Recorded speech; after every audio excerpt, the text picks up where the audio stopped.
अस्सलामुअलैकुम। तो आज हम पढ़ेंगे law of friction. Law of friction क्या है हमारे पास कि फ्रिक्शन के क्या उसूल हैं, फ्रिक्शन कैसे आती है और फ्रिक्शन किस किस चीज़ पर डिपेंड करती है। तो ये सब कुछ हमारे पास लॉ ऑफ फ्रिक्शन है। तो अगर लॉ ऑफ फ्रिक्शन पढ़ लोगे तो फ्रिक्शन आपको पूरी समझ में आ जाएगी। अच्छा, यहाँ पर मेरा आपसे सवाल है कि अगर किसी बॉडी का एरिया ज़्यादा है तो क्या उसकी फ्रिक्शन ज़्यादा होगी या नहीं। ये सवाल का जवाब आप मुझे कमेंट सेक्शन में दो। अब आ जाओ लॉ ऑफ फ्रिक्शन को पढ़ते हैं। अच्छा, यहाँ पर मैं आपको बता दूँ कि हमारे गेस्ट पेपर बन गए हैं तमाम सब्जेक्ट के, ठीक है। उसकी फ़ीस हमने कितनी रखी है, PDF की फ़ीस रखी है 200 रुपीज़। तो इजी पैसा नंबर आ रहा होगा, उसी पे आप जो है वो 200 रुपये पे कर गेस्ट पेपर ले सकते हो। गेस्ट पेपर बहुत ज़्यादा हेल्पफुल रहेंगे आपके लिए क्योंकि इसके अंदर तमाम इम्पोर्टेंट क्वेश्चंस हैं। तो जितने भी उसमें क्वेश्चन है ज़रूर तैयारी करना, इंशाल्लाह 80 तक नंबर आ जाएंगे। अच्छा, अब आ जाओ यहाँ पर लॉ कह क्या रहा है। The frictional force opposes the relative motion of two surfaces. यानी अगर दो सरफेसेस के दरमियान मोशन होगी, यानी आपके पास एक सरफेस है और दूसरा आपके पास एक ब्लॉक है। अगर आप इन दो सरफेसेस के दरमियान मोशन करोगे, यानी किसी चीज़ को जो है वो किसी और सरफेस पर मोशन कराओगे, तो आपके पास एक फ़ोर्स आ जाएगी जो होगी फ्रिक्शन। आपने फोर्स इधर अप्लाई की, इस डायरेक्शन में अप्लाई की, तो फ्रिक्शन उसके अपोजिट डायरेक्शन में आ जाएगी। बात समझ में आ रही है कि अगर आप कभी भी दो सरफेसेस के दरमियान मोशन कराओगे, यानी एक सरफेस को दूसरे सरफेस पे मोशन करने की कोशिश करोगे, तो आपके पास क्या आ जाएगी, फ्रिक्शन आ जाएगी, ठीक है। अच्छा, अब बी में क्या लिखा हुआ है, the frictional force is parallel to the surfaces in contact. Friction force हमेशा सरफेस के पैरेलल आएगी। क्या मतलब, देखो ये सरफेस है आपका, ये सरफेस है ना आपका, तो फ्रिक्शन फोर्स हमेशा इस सरफेस के पैरेलल होगी। पैरेलल का क्या मतलब होता है, पैरेलल का मतलब भी देख लो कि एक ऑब्जेक्ट का या एक लाइन का दूसरे लाइन के साथ चलना, लेकिन आगे पीछे अलग होना, कोइंसाइड ना करना, ये होता है पैरेलल।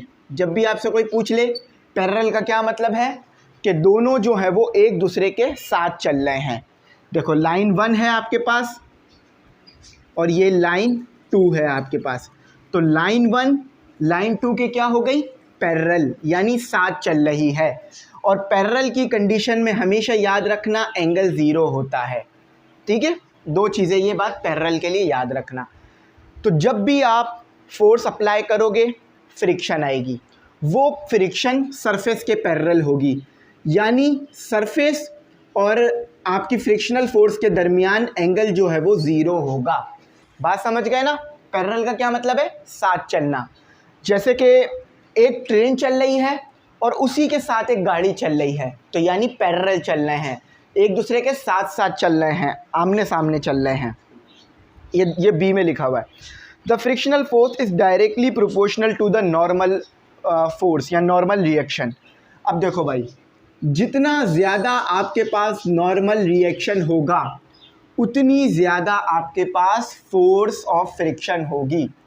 नॉर्मल रिएक्शन क्या होता है या नॉर्मल फोर्स क्या होती है, सबसे पहले तो देख लो कि नॉर्मल रिएक्शन का मतलब आपके पास नॉर्मल फोर्स ही होती है, ठीक है। कहीं कहीं इसे नॉर्मल फोर्स कहा जाएगा, ये बात याद रखना। अब नॉर्मल होता क्या है, ये आपके पास एक सरफेस है, ठीक है, सरफेस आ गया, इस सरफेस के ऊपर एक ऑब्जेक्ट रखा हुआ है, ऑब्जेक्ट भी आ गया, वेट डाउनवर्ड एक्ट करेगा, इस वेट के अपोजिट जो फोर्स होगी अपवर्ड, वो होगा नॉर्मल। तो फ्रिक्शन फोर्स नॉर्मल के डायरेक्टली प्रोपोर्शनल होता है, ठीक है। बात समझ में आ गई ना, फ्रिक्शन फोर्स नॉर्मल के डायरेक्टली प्रोपोर्शनल होता है, तो फ्रिक्शन फोर्स वेट के भी डायरेक्टली प्रोपोर्शनल होगी। फॉर्मूला जब भी तो आप लिखते हो F इक्वल टू या ग्रेटर और less, F equal to mu N. ये n क्या है आपके पास, नॉर्मल, ठीक है, नॉर्मल रिएक्शन। इस चीज़ को हमेशा याद रखना अपनी ज़िंदगी में, ठीक है। ये बात समझ में आ गई। अच्छा, अब देखो आगे क्या कहा जाता है, the frictional force is independent of the area of contact. यानी बहुत बड़ा ऑब्जेक्ट ज़मीन पे रखो या बहुत छोटा ऑब्जेक्ट ज़मीन पे रखो, एरिया पे फ्रिक्शन डिपेंड नहीं करेगी। इसको ज़रा ऐसे समझो। पॉइंट क्या है हमारा? पॉइंट है हमारा डी। ठीक है, देखो वेट, ये आपके पास क्या हो गया? एक बहुत बड़ा बॉक्स हो गया। ठीक है, ये आपके पास क्या हो गया? एक छोटा बॉक्स हो गया। आपको तो ये लगेगा कि बड़े बॉक्स ए का एरिया ज़्यादा है, तो इसीलिए बॉक्स ए की फ्रिक्शन भी ज़्यादा होनी चाहिए, और बॉक्स बी का एरिया कम है तो बॉक्स बी की फ्रिक्शन भी कम होनी चाहिए। लेकिन ऐसा नहीं है, फ्रिक्शन जो है वो दोनों की बराबर होगी। क्यों? क्योंकि फ्रिक्शन जो है वो एरिया ऑफ कांटेक्ट पे डिपेंड नहीं करता। यानी बहुत बड़ा ऑब्जेक्ट रखो या बहुत छोटा ऑब्जेक्ट रखो, फ्रिक्शन सेम रहेगी, लेकिन दोनों का वेट भी सेम होना चाहिए। हाँ, अगर बड़े वाले ऑब्जेक्ट का वेट ज़्यादा है तो फिर फ्रिक्शन तो ज़्यादा होगी ही उसकी, और अगर छोटे वाले ऑब्जेक्ट का वेट कम है तो फ्रिक्शन कम होगी। लेकिन अगर दोनों का वेट बराबर है या दोनों का मास बराबर है तो फ्रिक्शन एरिया पर डिपेंड नहीं करेगी कि कितना एरिया कांटेक्ट में है सरफेस के, इस पे डिपेंड नहीं करेगी। ठीक है, बात समझ में आ गई ना? अच्छा, the friction force depend upon the nature of two surfaces in contact and their states of roughness. अब ये क्या बात कहते हैं? बहुत आसान बात है। फ्रिक्शन जो है वो डिपेंड करेगी नेचर ऑफ सरफेस पर। नेचर ऑफ सरफेस या नेचर ऑफ बॉक्स। कैसे? अगर मैं इस वाले बोट पर कोई चीज़ मूव कराऊं तो बहुत इजीली मूव करेगी। क्यों? क्योंकि इसमें रफनेस कम है, ये पॉलिश है, इसमें खुरदुड़ापन कम है। मैं इधर लाइन खींच रहा हूँ, ये आराम से मिट गई। क्यों? क्योंकि ये पॉलिश था, इसका नेचर क्या था? स्मूथ था। लेकिन अगर मैं यहाँ पर लाइन मार दूँ तो हर वीडियो में आपको लाइन नज़र आएगी जो कि मैं नहीं मारने वाला। क्यों? क्योंकि ये एरिया रफ़ है, इसका नेचर क्या है? रफ़, ये स्मूथ नहीं है, ये दीवार पॉलिश नहीं है। तो इसीलिए अगर मैंने गलती से, देखो मुझसे ना थोड़ा सा नीचे अगर देखोगे, जो कि नज़र नहीं आ रहा होगा आपको, तो पेन का जो है वो निशान पड़ गया था इसी मार्कर का, लेकिन अब मैं उसे मिटाता हूँ वो नहीं मिटता। क्यों? क्योंकि इस दीवार का नेचर रफ़ है, इस बोट का नेचर स्मूथ है, तो इसीलिए फ्रिक्शन आपके ऊपर सरफेस के या जो है ऑब्जेक्ट के नेचर पे डिपेंड करती है। अगर ऑब्जेक्ट और सरफेस स्मूथ है, फ्रिक्शन कम होगी। अगर सरफेस और ऑब्जेक्ट रफ़ है तो फ्रिक्शन आपके पास ज़्यादा होगी। बात समझ में आ गई? अगर आपके पास कोई चीज़ है, उसके ऊपर आप तेल लगा दो तो फ्रिक्शन क्या होती है? कम हो जाती है। और अगर आपके पास कोई चीज़ है, उसको आप खुरदुड़ा कर दो, यानी उसको घिस दो, तो उसमें रफनेस बढ़ जाती है, तो फ्रिक्शन ज़्यादा हो जाती है। तो बात समझ में आ गई? नेचर ऑफ सरफेस और नहीं, एंड करो, एंड और वो वाला उर्दू वाला और है, नेचर ऑफ ऑब्जेक्ट पे भी डिपेंड करती है, जो कि सरफेस पे रखोगे आप, है ना? चलो, ये आपके पास हो गया ऑब्जेक्ट और ये हो गया आपके पास सरफेस। चलो, बात समझ में आ गई। The kinetic friction is independent of the relative velocity of the surfaces. Kinetic friction जो है वो वेलोसिटी पर डिपेंड नहीं करती। यहाँ पर लिखा हुआ है the kinetic friction is independent यानी आज़ाद होना, of the relative velocity of the surfaces, यानी सरफेस की रिलेटिव वेलोसिटी पर आपकी काइनेटिक फ्रिक्शन डिपेंड नहीं करेगी। सरफेस की रिलेटिव वेलोसिटी जितनी भी ज़्यादा हो, फ्रिक्शन आपके पास उतनी ही रहेगी जितनी है। बात समझ में आ गई होगी। अब हमने असल काम करना है, जो कि है हमारे पास एंगल ऑफ फ्रिक्शन। ठीक है, एंगल ऑफ फ्रिक्शन पढ़ना है। तो मैंने फ्रिक्शन को बहुत अच्छी तरह एक्सप्लेन किया, मैं उम्मीद करता हूँ कभी ज़िंदगी में नहीं भूलोगे इस बात को। अच्छा, अब आ जाओ एंगल ऑफ फ्रिक्शन पर। अच्छा, एंगल ऑफ फ्रिक्शन से पहले कुछ पॉइंट्स बने हुए हैं जो कि मैं आपको समझा देता हूँ। कुछ डायग्राम्स बनी हुई हैं ताकि उससे भी आपको ना बात और अच्छी समझ में आ जाए। मैं यहाँ पर डायग्राम ड्रॉ करता हूँ। ए पार्ट, आपके पास एक ऑब्जेक्ट है, रेस्ट में है, कोई मोशन नहीं हो रही, बस दो फोर्सेस लग रही होंगी, एक नॉर्मल की जिसे आप आर भी कह सकते हो, और एन भी कह सकते हो, और एक वेट लग रहा होगा, ठीक है। नो फ्रिक्शन, मैं यहाँ क्या लिख रहा हूँ, नो फ्रिक्शन। क्यों? क्योंकि कोई भी फोर्स अभी आप अप्लाई नहीं कर रहे हो, तो इसलिए कोई भी फ्रिक्शन लग तो रही है, स्टैटिक फ्रिक्शन तो मौजूद है, लेकिन आपके पास ऑब्जेक्ट मूव नहीं कर रहा, तो आप फ्रिक्शन ज़ीरो ले सकते हो इस वक्त। अच्छा, अब आपने क्या किया, आपको दिल करा कि भाई ये क्यों इतनी देर से रेस्ट में है, इसको ज़रा मैं मोशन कराऊँ, आगे पीछे मूव कराऊँ। आपने क्या किया, आपने इस ऑब्जेक्ट पर फोर्स अप्लाई कर दी। वेट तो पहले ही लग रहा था, नॉर्मल भी मौजूद था। जैसे ही आपने हल्की फोर्स अप्लाई की तो इसमें हल्की सी फ्रिक्शन आ गई। जैसे ही ये एफ ए क्या है, अप्लाइड फोर्स जो कि आपने लगाई इस डायरेक्शन में, तो इसमें फ्रिक्शन आ गई।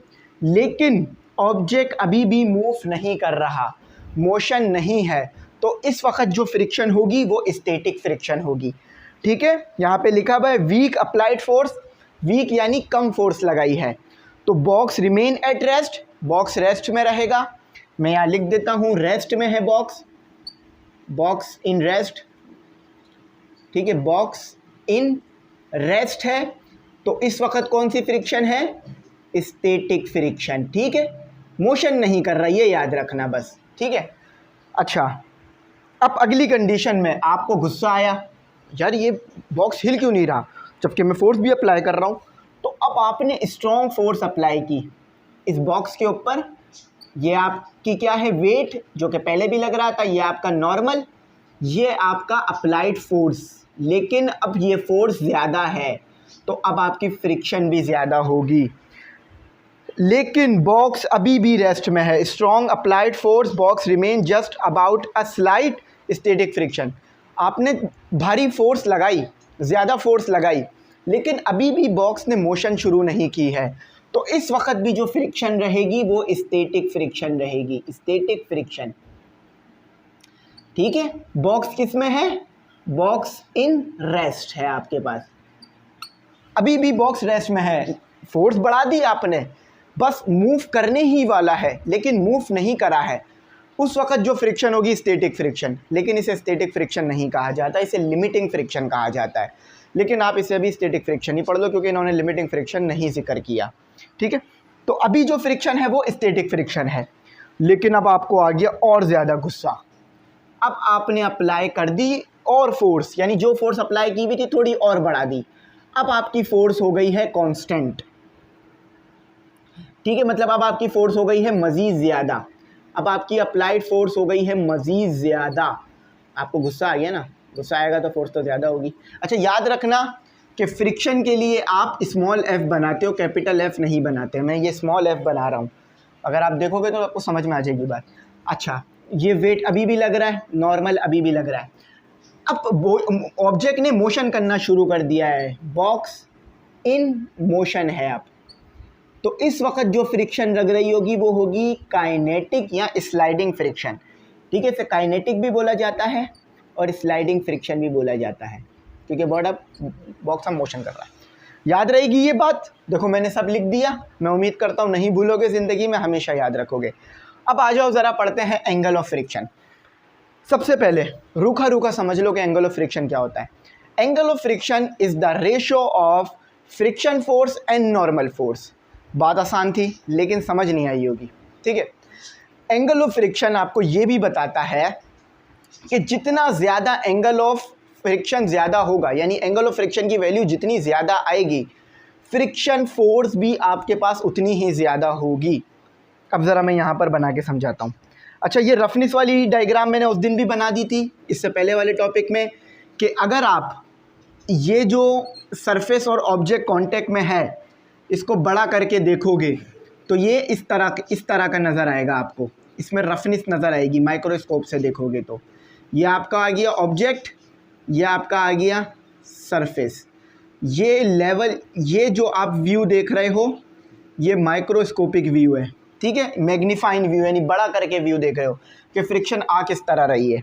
अच्छा, अब मैं थोड़ी सी इससे डेफिनेशन पढ़ देता हूँ, एंगल ऑफ फ्रिक्शन क्या कह रहा है। Angle of friction is defined as the angle made by the resultant of friction force. Friction force, अरे बाल खड़े हो गए, बाल से गिले थे, ठीक है। तो friction force and normal reaction in दोनों के दरमियान के रेशो को आप एंगल ऑफ फ्रिक्शन कहते हो, जो कि म्यू होता है। अब वो कैसे आता है मैं ज़रा बताता हूँ। अच्छा, पहले मैं डायग्राम इसकी ज़रा बुक से ही देख के ड्रॉ कर देता हूँ। ये है आपके पास एक सरफेस, थोड़ा सा नीचे बना देता है। ये है आपके पास एक सरफेस, ठीक है। इस सरफेस पे रखा हुआ है एक ऑब्जेक्ट। अब ऑब्जेक्ट रखा हुआ है तो एक फोर्स होगी आपके पास वेट, ठीक है, सेंटर ऑफ मास, और एक फोर्स होगी आपके पास नॉर्मल, ठीक है। अब देखो यहाँ पर इन्होंने नॉर्मल को आर लिख दिया, दोनों फोर्सेस हैं। एक फोर्स होगी अप्लाइड फोर्स, जो कि आप अप्लाई करोगे, या पुश या पुल, वो भी फोर्स होती है ना, आपको पता है पुश और पुल करना फोर्स ही होता है ना। अच्छा, एक फोर्स होगी आपके पास आपकी फ्रिक्शन। डायग्राम में बड़ी साफ सुथरी बनाता हूँ, ठीक है। अच्छा, अब फ्रिक्शन आ गई आपके पास, आपकी ये आ गई आपकी फ्रिक्शन। फ्रिक्शन भी फोर्स है, इसका भी यूनिट न्यूटन होता है।